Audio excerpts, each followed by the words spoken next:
গৌহাটিতে অনুষ্ঠিত হতে যাচ্ছে এআইডিওয়াইও এর উত্তর পূর্বাঞ্চল ভিত্তিক বিশেষ কর্মসূচি। এই কর্মসূচিকে সফল করার জন্য রাজ্য থেকে এক প্রতিনিধি দল রওনা দিলেন গৌহাটির উদ্দেশ্যে।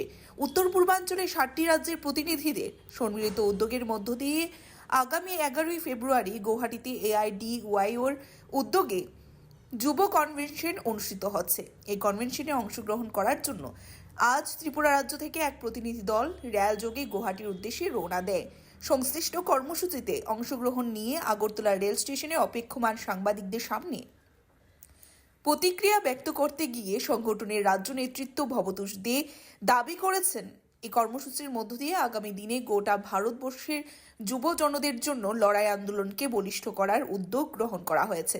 পাশাপাশি শ্রী দে দাবি করেছেন, এই সময়ের মধ্যে দেশের সরকার প্রতিশ্রুতির খেলাফ করায় দিকে দিকে নিজেদের কর্মসংস্থানের দাবিতে যুবজনদের ময়দানে নামতে হচ্ছে। শিক্ষা, শিল্প থেকে শুরু করে সার্বিক ক্ষেত্রেই যথেষ্ট প্রতিবন্ধকতা তৈরি হয়েছে বলেই ভবতোষ বাবু দাবি করেছেন। Bureau report, Tripura news 8। ফেব্রুয়ারি নর্থ ইস্টের 7টা রাজ্যকে নিয়ে গুয়াহাটিতে উত্তর পূর্বাঞ্চলে যুব কনভেনশন হচ্ছে।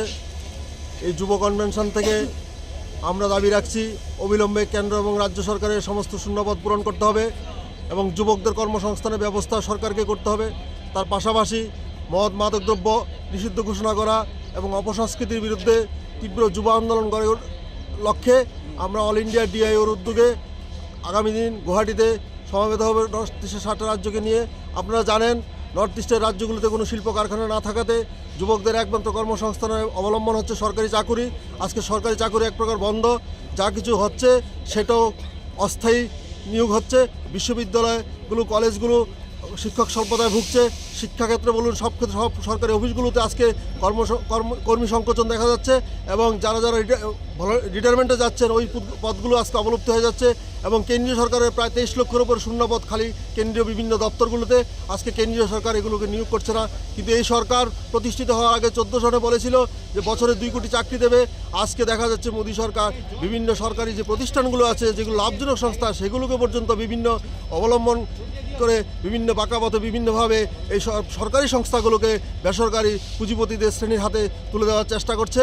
তারই প্রতিবাদে আমরা এই দেশের বরেণ্য মনীষী নেতাজি সুভাষচন্দ্র বোস, ভগৎ সিংহ, ক্ষুদিরাম বসু তাদের স্বপ্নকে সামনে রেখে এক বিপ্লবী যুব সংগঠন এআইডিও সারা দেশব্যাপী একটা উন্নত নীতি নৈতিকতার আধারে যুব আন্দোলন গড়ে তোলার প্রয়াস নিচ্ছে।